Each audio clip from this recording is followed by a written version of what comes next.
Welcome to The Catholic Perspective, a podcast brought to you by rcspirituality.org. Enjoy the episode. Some straight talk about science.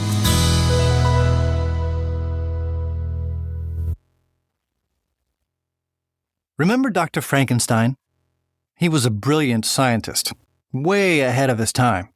By using patients as human guinea pigs, without them realizing it, of course, he was able to create a monster that led to death, destruction, misery, and tragedy. The story of Frankenstein is just that, a story. But it contains an important truth. The truth is this: just because we can do something, that doesn't mean we should do it. Just because we have the power, the knowledge, the technology to obliterate human life on Earth, for example, that doesn't mean we should go ahead and press the nuclear button. This is common sense. But sometimes we forget about common sense, especially when it comes to science. Science and technology, as Dr. Frankenstein discovered, can easily become blinding passions. The more we know about the world, the more we get the feeling that we can have total control over it. And since original sin has made us into controlaholics, a little taste of control can lead to a binge, and a few binges can create a frenzied addiction, and before you know it, Dr. Jekyll becomes Mr. Hyde, and mild-mannered Professor Smith becomes another Dr. Frankenstein. Exaggerations? Hardly. Just look at a few facts. Take, for example, United Nations-sponsored clinics and hospitals in South and Central America. They give special concern to pregnant indigenous women, helping with difficult deliveries at no charge, and then performing a sterilization operation on the mother once the baby has been born, without, of course, informing her or asking for her consent.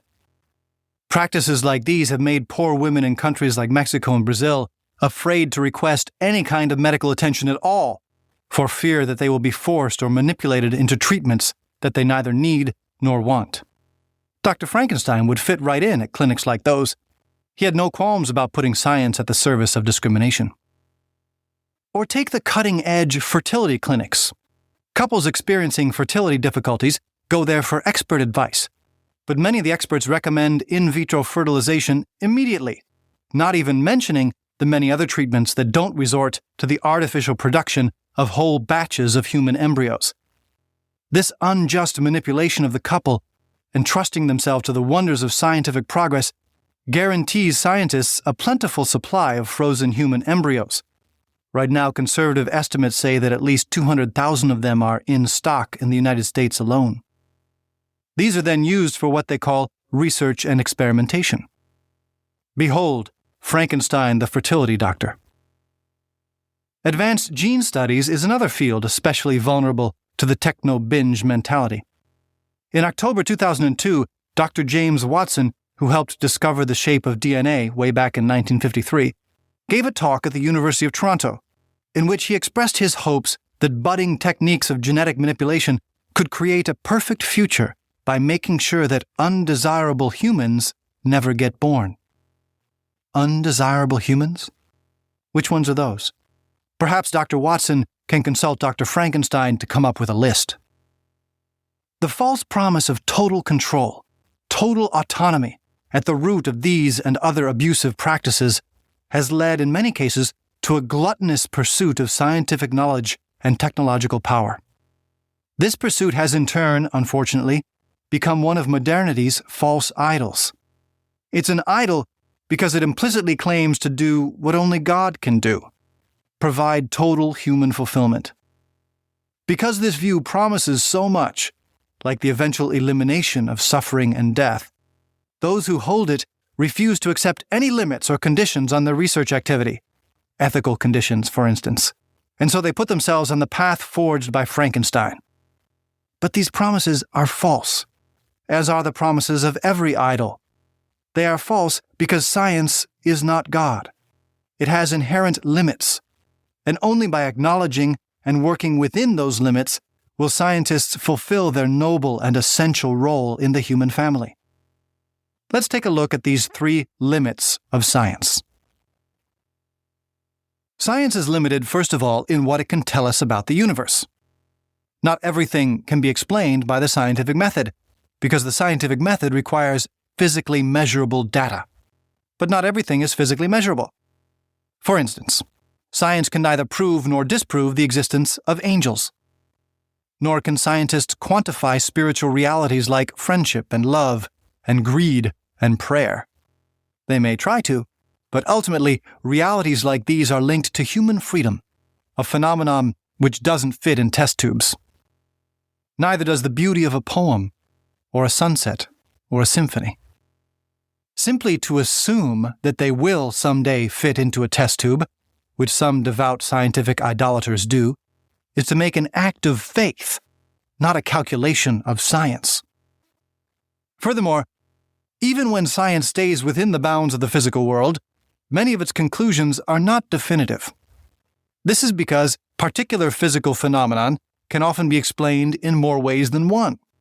For instance, if the grass in your yard is wet, it may be because of a rain shower or your neighbor's hose. Science discovers a lot of wet yards in the universe and goes about trying to come up with plausible explanations of the moisture. This is why new theories are always popping up, correcting or replacing or challenging old theories. Consequently, scientific conclusions are, by definition, not always conclusive. Aristotle, Newton, and Einstein all explain projectile motion, but their explanations differ.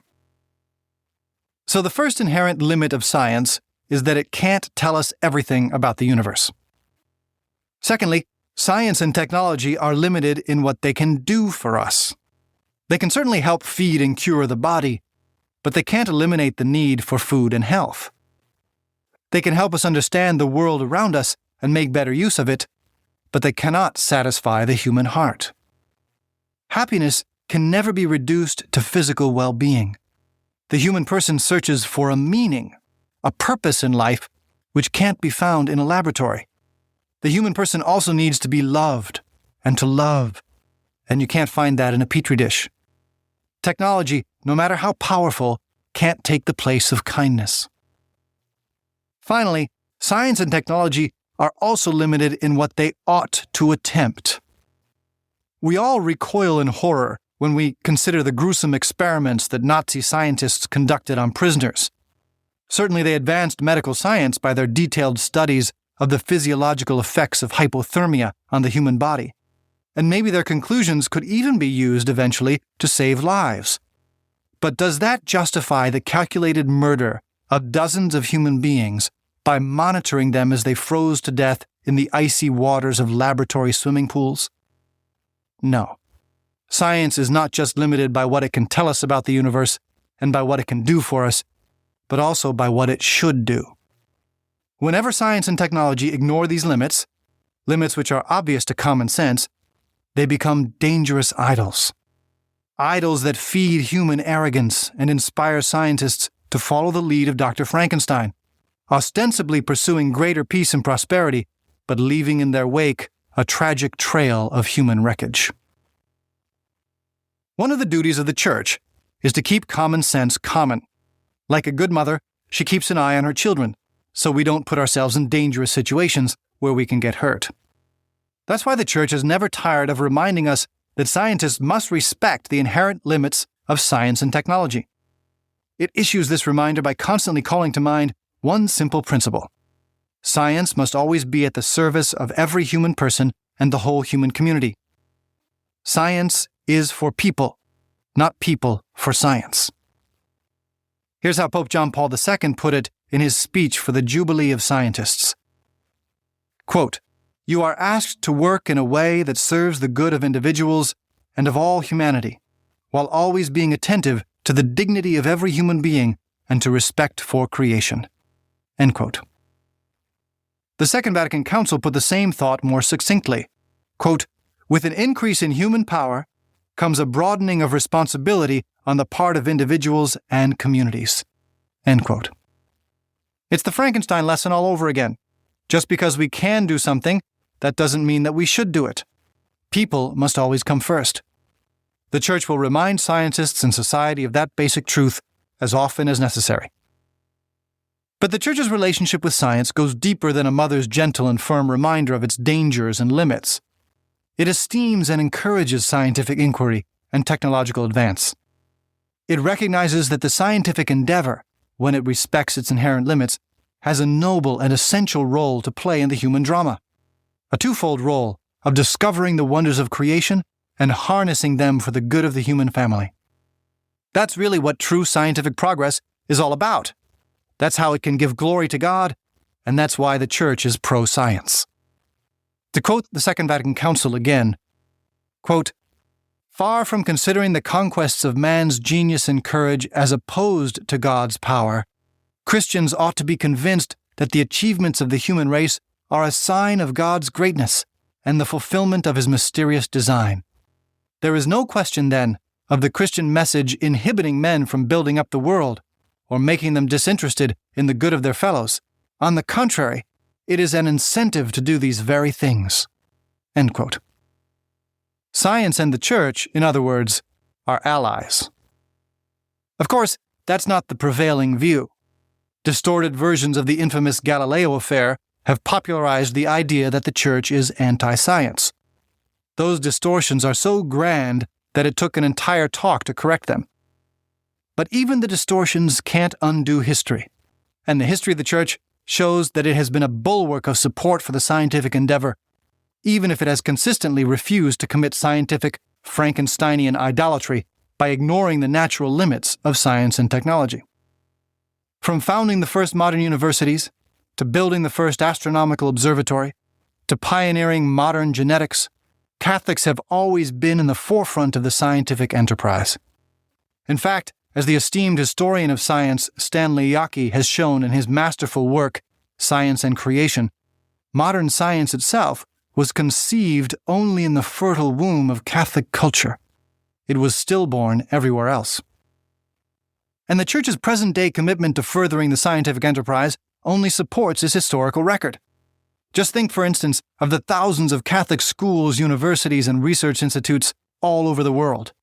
Or look at the composition and activity of the Pontifical Academy of Science, an international think tank made up of Catholics, non-Catholics, and even atheists, sponsored by the Vatican in order to foster healthy science and a fruitful dialogue between science and faith. Calling the Catholic faith anti-science is like calling honeybees anti-honey. As faithful Catholics, then, we should welcome, contribute to, and enjoy true scientific and technological progress as a way of giving glory to the God who made the universe and gave us minds to appreciate and understand it.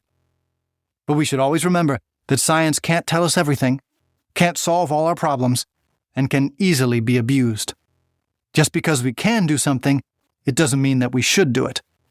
Like when our ancestors first invented the bow and arrow, some of them undoubtedly used it to improve their hunting techniques and increase the community's food supply. But others, filled with a Frankensteinian thirst for domination and control, soon discovered that they could use it to dominate their neighbors. May we always promote the former approach and obstruct the latter. And that's some straight talk about science.